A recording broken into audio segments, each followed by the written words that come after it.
Estamos estudiando la carta a los Efesios. El apóstol Pablo escribe a una comunidad de creyentes, personas que ya conocían el evangelio. Entonces Pablo les escribe y tenían un trasfondo gentil o pagano. Sí, algunos hablan de esta carta, y al igual que la carta a los romanos, una carta teológica muy sistemática. Romanos es un tratado muy extenso de teología, pero Efesios, al igual que Romanos, tiene mucha teología muy elevada. Pero por otra parte vemos que esta teología habla acerca de lo que Dios hizo por su iglesia. Y esto está bien interesante porque al estudiar esta carta a los Efesios nos damos cuenta que también esta podría ser como una poesía a la iglesia. Al estudiar estos versos que vamos a exponer hoy, creo que podemos encontrar dónde está la identidad, la unidad, el propósito y la misión que tenemos como iglesia. Y sobre todo creo que podemos terminar más enamorados del proyecto de Jesús llamado iglesia. Amén. Entonces, con eso en mente, qué importante es conocer nuestra identidad, porque nuestra identidad es lo que nos dirige, es lo que nos dirige nuestra conducta. ¿Sí? Un ejemplo podría ser una persona que construye un edificio, y no soy bueno para los ejemplos, pero se me ocurre que alguien construye un edificio y por eso lo llamamos constructor, pero no, eso lo que hizo no es lo que define su identidad, sino que porque él es constructor tiene la capacidad de construir edificios. Por ahí va esto. Es que importante tener bien consciente quiénes somos en Cristo, conocer nuestra identidad. Y a modo de introducción, quiero recordar un poco lo que hemos visto en las semanas anteriores. Hemos visto en el capítulo 1 los beneficios de la redención. Hemos visto cómo Cristo nos ha escogido, nos ha bendecido y nos eligió antes de la fundación de este mundo. ¿Recuerdas que también veíamos cómo esa oración de Pablo rogando por sabiduría, rogando por comprensión espiritual? ¿Para qué? Para que entendiéramos la esperanza, las riquezas, la herencia y el poder de Dios que actúa ya en nosotros. Después vimos cómo hemos sido trasladados de muerte a vida, ¿recuerdas? Y que fuimos salvados, no por algún mérito personal, sino por gracia, no por obras, pero sí para buenas obras.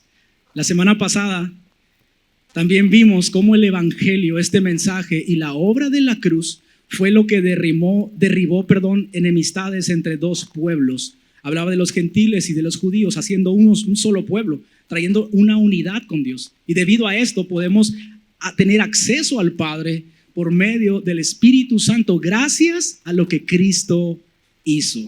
Amén. Siguiendo este hilo, siguiendo este texto, hoy nos vamos a enfocar en los 4 últimos versículos del capítulo 2 a los Efesios, que sería Efesios 2, del 19 al 22. ¿Te parece si lo leemos juntos? Ahí si tienes tu Biblia, prepara tus notas y avanzamos en esto. Efesios 2, 19 al 22 dice: así que ahora ustedes, los gentiles, ya no son unos desconocidos ni extranjeros, son ciudadanos junto con todo el pueblo santo de Dios. Son miembros de la familia de Dios. Juntos constituimos su casa, la cual está edificada sobre el fundamento de los apóstoles y profetas. Y la piedra principal es Cristo Jesús mismo. Estamos cuidadosamente unidos en Él y vamos formando un templo santo para el Señor. Por medio de Él, ustedes, los gentiles, también llegan a formar parte de esa morada donde Dios vive mediante su Espíritu. Versículo 19 dice: así que ahora ustedes, los gentiles, ya no son desconocidos ni extranjeros. Quiero hacer una pausa y detenerme un poco ahí. Y voy a retroceder unos cuantos versículos, al versículo 12 y 13, para poder encontrar este contraste entre lo que Pablo está diciendo. Pablo dice, ahora ya no son desconocidos ni extranjeros. Le habla a los gentiles, pero quiero quiero aprender más y poder disfrutar esto. Lo que Pablo nos quiere explicar es lo que éramos antes y lo que somos hoy. Y el versículo 12 y 13 lo explica perfectamente. Dice el texto: en esos tiempos ustedes vivían apartados de Cristo. No se les permitía ser ciudadanos de Israel y no conocían las promesas del pacto que Dios había hecho con ellos. Ustedes vivían en un mundo sin Dios y sin esperanza. Pero ahora han sido unidos a Cristo Jesús. Antes estaban muy lejos de Dios, pero ahora fueron acercados por medio de la sangre de Cristo. Quiero explicar brevemente qué significa esto. Según el contexto cultural, los gentiles eran no judíos. Eso está claro. Pero quiero explicar estas 5 características de lo que eran los gentiles para poder encontrar este contraste. Dice que estaban separados de Cristo, estaban sin Cristo. No tenían el conocimiento de Cristo, de un Mesías, de un Salvador, ni interés alguno. Vivían en un estado de tinieblas y condenación. No había expectación en su corazón por la necesidad de un Salvador, de una expiación por sus pecados. Estar sin Cristo es estar sin bendiciones espirituales, sin luz, sin paz, sin descanso, sin seguridad, sin esperanza. Charles Spurgeon comenta al respecto: si esta es la descripción de estar sin Cristo, no necesitamos hablarle a estas personas del fuego del infierno para asustarlos.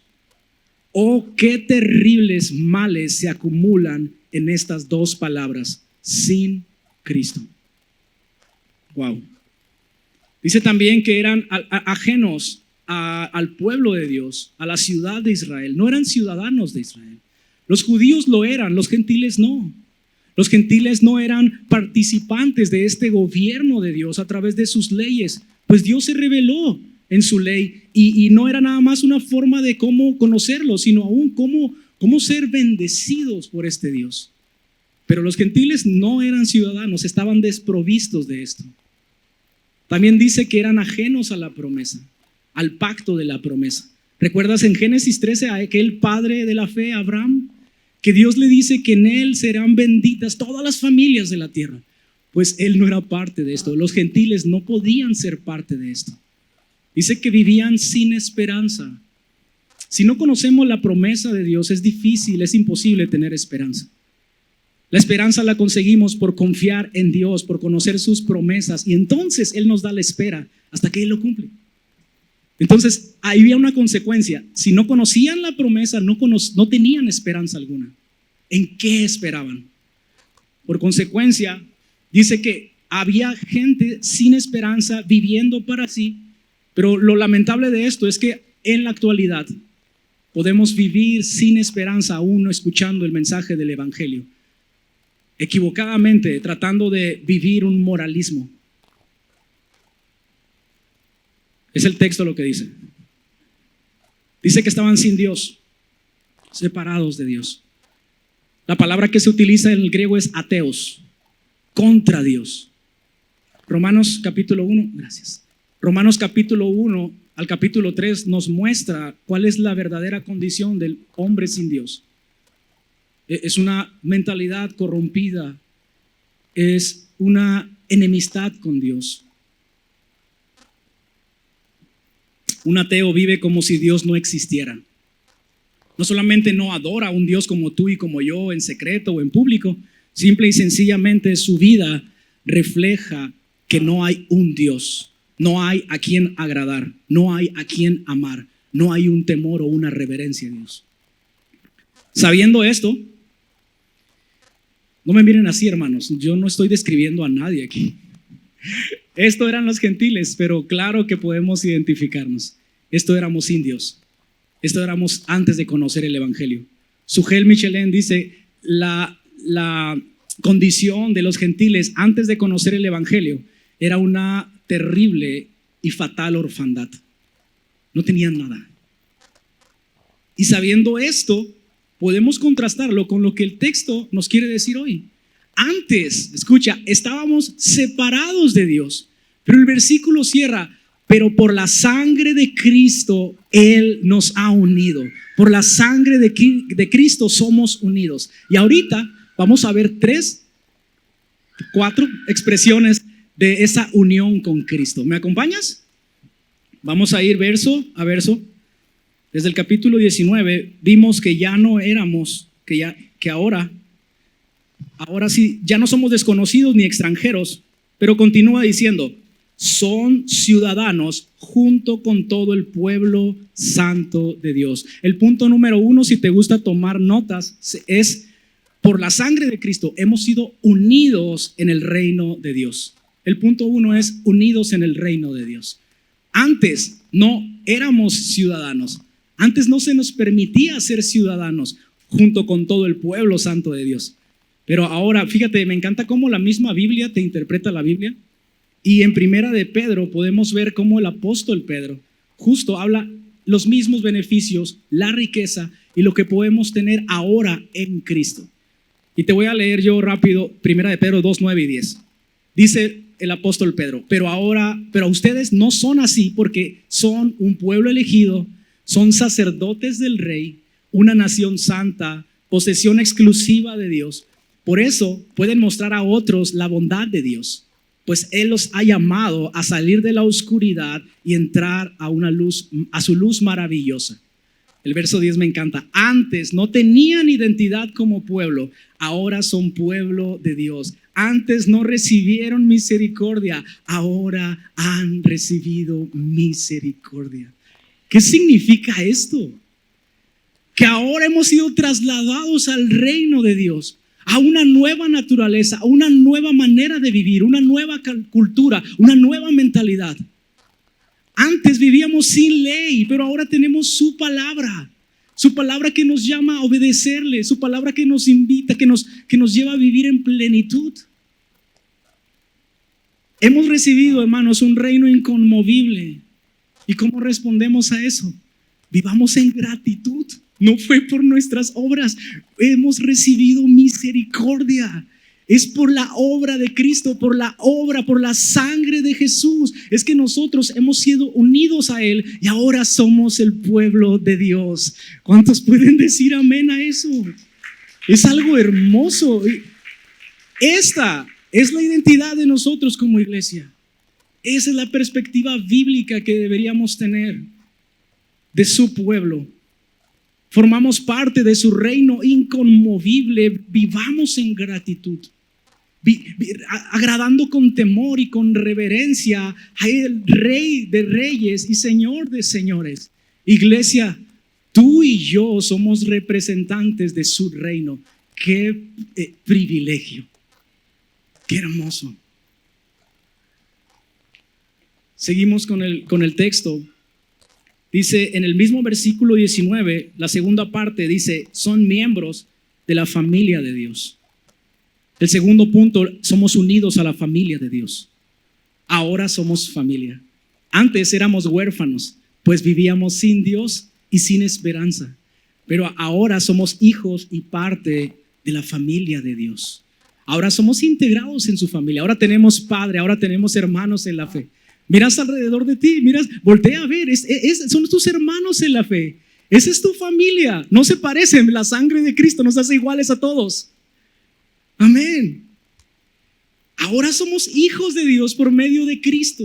Él nos ama como sus hijos. Me encantó cómo Ezequiel nos hablaba en una de las sesiones pasadas. Cómo el Padre ama a su Hijo. Imagina el amor del Padre hacia Jesús. Nosotros somos hijos de Dios y el mismo amor es para ti y para mí en Cristo Jesús, por la sangre de Jesús, por lo que Cristo hizo. Él nos ha unido a su familia y ahora tenemos un Padre. Amén. Y esto debe cambiar mi perspectiva en cómo me veo yo primeramente. Yo no vengo aquí a un lugar de reunión y vengo así todo solito. Tal vez eres el joven soltero que viene solo, tal vez es el hombre o la mujer que nadie te sigue el rollo en tu familia, pero tú estás ahí perseverando. No estás solo. Estamos rodeados de una familia de fe. Estamos rodeados de hermanos. Podemos crecer juntos. Ya no somos llaneros solitarios. Según esto, dice que somos llamados a vivir en comunidad. Y esto me da seguridad, me da una pertenencia. Pero ¿cómo lo logro? No, es simplemente por la comunión en Cristo, que ahora somos familia, ahora somos hermanos en la fe. ¿Qué cambia? ¿Qué perspectiva puedo tener ahora con esto? Sabiendo que soy familia, sirvámonos unos a otros. El autor a los Hebreos habla de congregarnos, pero habla de la importancia y el propósito. ¿Y cuál es? Estimularnos unos a otros en el amor y en el servicio y en las buenas obras. Qué hermoso es estar entre ustedes. Qué privilegio, qué bendecido soy por tener hermanos como ustedes. De verdad. Si yo no estuviera creyendo lo que estoy hablando, yo no estuviera aquí. No estuviera aquí en este púlpito, no estuviera hablándote de estas cosas. La iglesia de Jesús, el amor de Jesús a través de su iglesia es lo que me ha abrazado, me ha sostenido, me ha ayudado. El amor de Jesús lo he visto a través de sus hijos, a través de esta familia. Somos llamados, hermanos, a vivir en comunidad, a servirnos unos a otros. Esto no se trata de ti y de mí. Esto se trata de la persona de Jesús. Entonces, y me puedes decir, ay, Tavo, espérame. Sí, pues somos familia, pero ay, cada cosa que me encuentro, yo te entiendo perfectamente.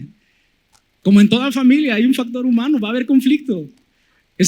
Somos la iglesia, somos la familia de Dios, pero conformada por personas lidiando con la vieja naturaleza cada día. Y van a surgir conflictos, claro que sí. Pero te digo algo, Cristo nos amó y nos perdonó y nos conducimos de esa forma. Amor y perdón, esa es la bandera de la iglesia de Jesús. Amor y perdón, amor y perdón. Dejamos de lado la competencia, nos complementamos unos a otros. Amén. El siguiente versículo quiero irme al versículo 21 y 22 para hablar el siguiente punto. Dice, estamos cuidadosamente unidos en Él y vamos formando un templo santo para el Señor. Por medio de Él, ustedes, los gentiles, también llegan a formar parte de esa morada donde Dios vive mediante su Espíritu. El punto 3 podría ser unidos en el templo de Dios. Dice que somos el templo del Señor. Antes estábamos lejos, pero ahora, dice el texto, cuidadosamente unidos en Él, formamos un templo santo para el Señor. Tan unidos que llegamos a ser esa morada donde el Espíritu Santo habita, donde el Espíritu de Dios mora. Y eso suena como wow, qué increíble, pero ¿cómo lo logramos? Pablo está utilizando aquí una imagen para hablar este texto de un edificio en construcción. Cuando habla del templo espiritual, de un templo del Señor, se refiere a esa imagen de un edificio que está siendo construido, pero también que está creciendo constantemente. Entonces, cuando tú me vienes a decir, si supieras cómo me fue, si supieras las malas experiencias que he tenido con la iglesia que me estás hablando, pues te quiero decir algo, que aquí dice que es un cuerpo que ha sido ajustado, que ha sido...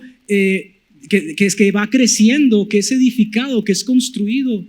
Entonces no podemos quedarnos con que me la hicieron y esto y el otro. No, dice aquí que podemos confiar en esto, que cada persona que se encuentra aquí es igual valor delante de Dios. Ninguno es más, ninguno es menos, nos amamos, nos perdonamos, pero me gusta cómo dice, va creciendo.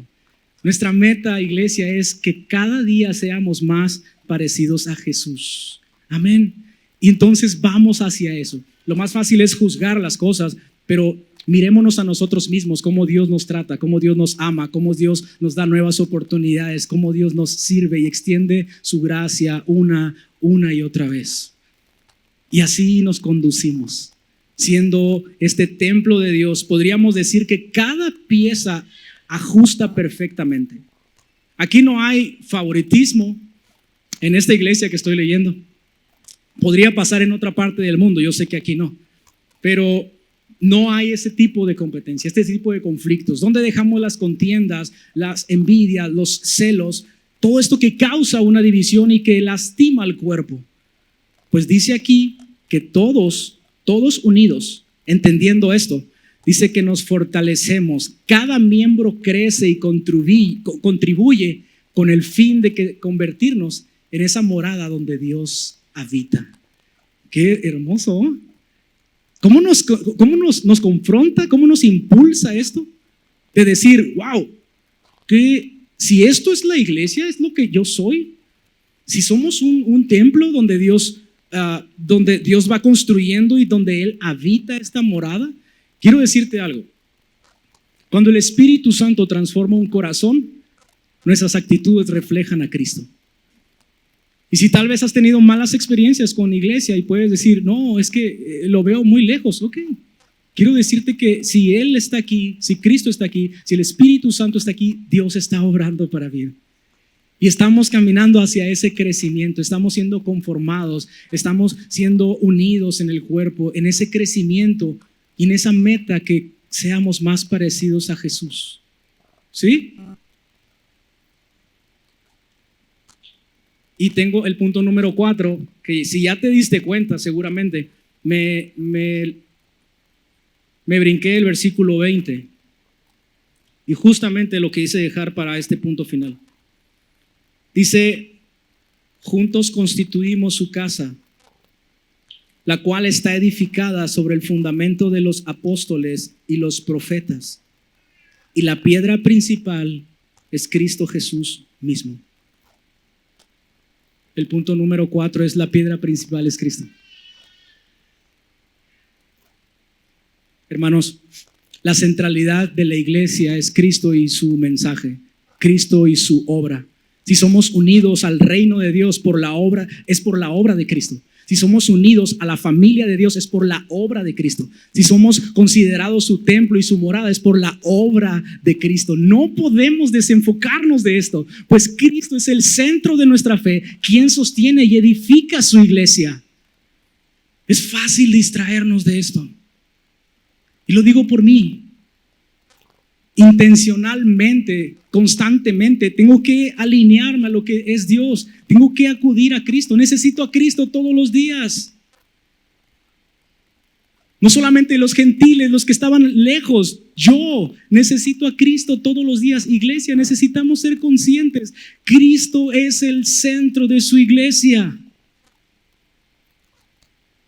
Y hasta aquí podríamos decir, wow, qué hermoso panorama, que esta perspectiva bíblica de la iglesia, ¿por qué no nos aplicamos y podemos caminar y aspirar a eso? Y suena bien, pero tengo mis dudas si estamos entendiendo el texto como debe ser. Algo que me ayudó a comprender más este texto es conocer la estructura literaria. Y al principio dije que Pablo, como autor a esta carta, escribió a la iglesia de Éfeso, a un contexto en su mayoría gentil. Pero como la mayoría de las cartas de Pablo, tiene dos estructuras, una teórica y una práctica. Los primeros 3 capítulos es la teoría, es donde nos encontramos tú y yo. Estamos estudiando la teoría, pero también, según los verbos griegos que se encuentran ahí, se le llama que es el indicativo. Está indicando lo que Cristo hizo, lo que Dios hizo por aquellos que se han posicionado en Cristo. ¿Qué quiere decir esto? Recordemos unos versículos antes, un capítulo antes, Pablo rogando porque los creyentes comprendieran, tuvieran sabiduría y comprensión espiritual, que entendieran lo que Cristo ya hizo en ellos. Iglesia, esto que estamos hablando, esto que estamos comprendiendo acerca de la identidad, es lo que Cristo ya hizo. Es lo que ya hizo, es lo que ya somos en Él. Conozcamos que lo que Cristo ya hizo en nosotros. Todo esto como iglesia es gracias a la obra de Cristo. Amén.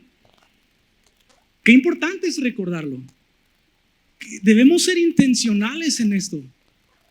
Podemos pasar por alto, de verdad, suena ilógico. ¿Cómo te vas a olvidar que la iglesia se trata de Jesús? Claro que podemos hacerlo. Te lo aseguro.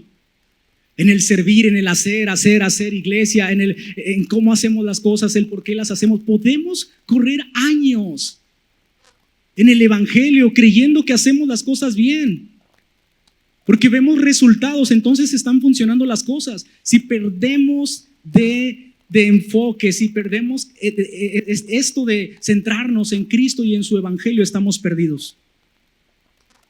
Si perdemos la centralidad en la iglesia de Cristo y su evangelio, no estamos siendo la misión de Dios para el mundo. Hermanos, esto no es un club. Esto no es un lugar donde te sientes bonito, donde vienes y lloras cada domingo. Yo soy el más llorón, no te preocupes, el más llorón, mi esposa lo sabe. Cada domingo estoy así, escondiendo de los que andan con la cámara ahí tomando fotos. Pero no se trata solo de eso. No se trata de cómo me siento, se trata de Él. Él nos llamó a su pueblo para sí, para deleitarse, para que juntos en armonía disfrutemos ser su iglesia. Somos su iglesia. Él nos ha comprado con su sangre. Qué hermoso entender esto. No podemos distraernos de lo que Pablo dice. Esto es lo que ya son en Cristo. Esto es lo que ya somos en Cristo. Es fácil distraernos y fijarnos en las tendencias, afanarnos en hacer, buscar números, los eventos, todo, compararnos con quien sea. Pero de verdad, podemos desgastarnos y fracasar en el camino por tratar de ser una iglesia relevante. Pero quiero decirte algo, iglesia. La iglesia relevante es aquella que tiene a Cristo como el centro y el mensaje del evangelio. El único mensaje que salva. El único mensaje que salva. Esto se trata de Jesús. Hermanos, creo que en este punto podríamos ponernos serios y podríamos detenernos hasta aquí y ser humildes y permitir que sea Dios a través de su palabra y el poder de su Espíritu Santo que habita en cada uno de nosotros y examine nuestros corazones. Lo hago por mí primeramente. Necesito que Dios examine mi corazón. Necesito humillarme un día como hoy y hacerme la pregunta: ¿por qué hago lo que hago? ¿Cuál es mi mayor motivación para hacer lo que hago? ¿Cuál es el estándar? ¿Cómo mido mis resultados? Tal vez creo que estoy caminando bien, que las cosas se están arreglando, que Dios está respondiéndome. Pero esto no se trata de mí. Esto se trata de Jesús. Él es la cabeza del cuerpo. Necesitamos el evangelio, hermanos, todos los días. Podemos estar haciendo iglesia cada domingo, pero hay una urgencia que Cristo sea el centro de todo.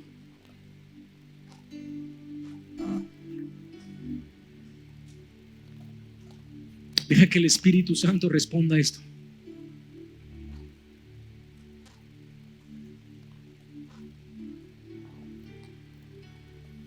¿Cómo cambiaría nuestra perspectiva al saber y ser consciente de esto es lo que soy en Cristo? De que ahora soy su pueblo, ahora soy familia de Dios, ahora somos un templo de Dios, somos morada de Él. ¿Cómo cambiarían nuestras reuniones? ¿Viviríamos en función de las necesidades de las personas? ¿Seríamos los mejores terapeutas como iglesia? ¿O viviríamos en función de aquel que la sostiene, aquel que murió por su iglesia, que resucitó para edificarla y un día regresará por ella y reinaremos con Él por la eternidad?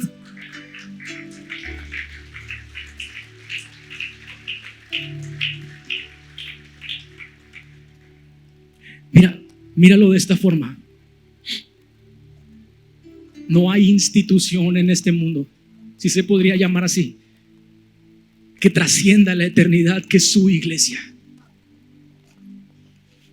Juntos como iglesia un día estaremos adorando por la eternidad. Qué hermoso, qué privilegio. Fijemos nuestros ojos en la eternidad, pero paremos nuestros pies en la tierra. Seamos iglesia de Jesús. Vivamos para Él. Que lo que hacemos sea con el único fin de hacer su nombre conocido.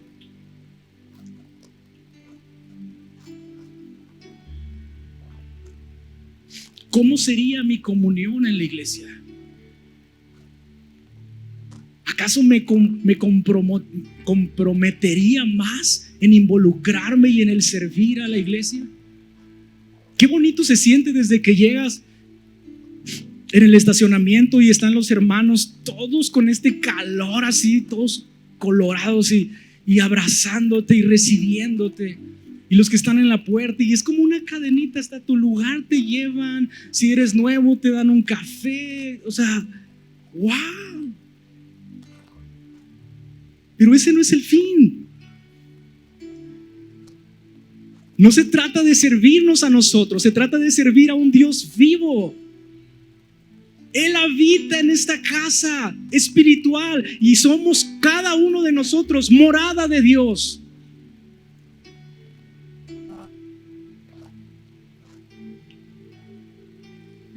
¿Sabías que hay grupos comunión? ¿Sabías que podemos integrarnos a la iglesia de esta forma? Que podemos involucrarnos, servirnos unos a otros. ¿Sí lo sabías?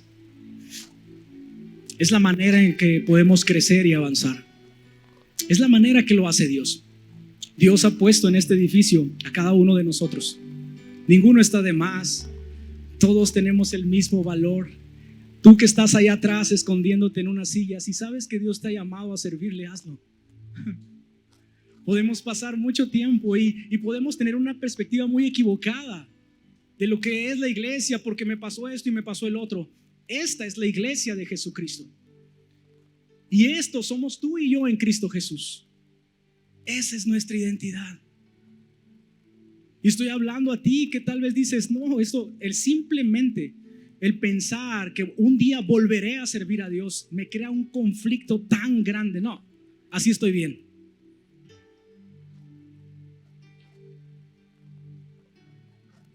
Te digo algo. Si me hablas de desilusiones de iglesia, te puedo entender. Si me hablas de eso, te puedo entender, pero ¿qué importa lo que yo entienda? El autor a los Hebreos en capítulo 4 habla de que tenemos un sumo sacerdote que nos comprende en todo. La diferencia es que él nunca pecó. Y con esa autoridad que él nunca falló, y con esa confianza de que él nos comprende, podemos acercarnos al trono de la gracia una y otra vez para encontrar justo lo que necesitamos. Y te estoy hablando a ti, que necesitas acercarse y que sea su gracia la que te atrae, la que te sana, la que usa su iglesia para sanarte, la que usa este cuerpo, esta comunidad, la que usa su familia.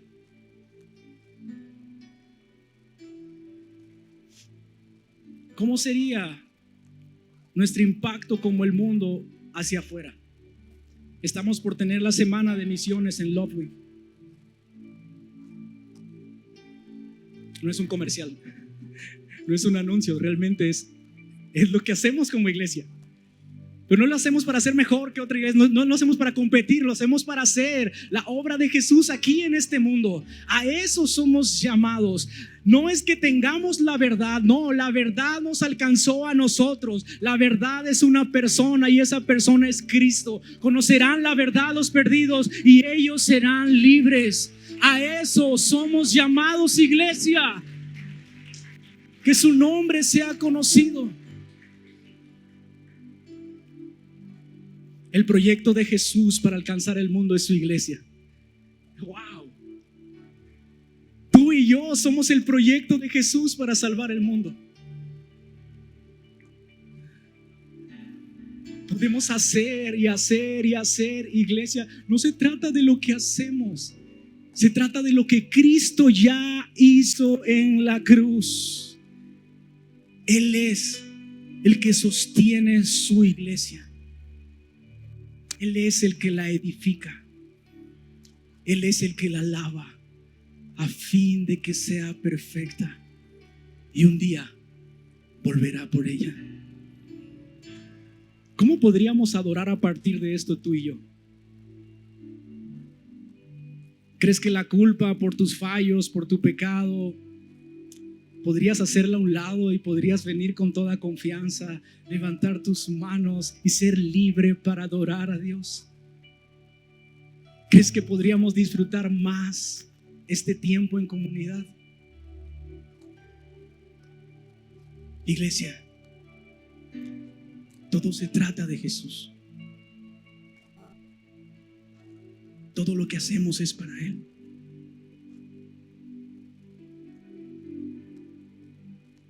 Seamos entendidos, seamos humildes, seamos su iglesia.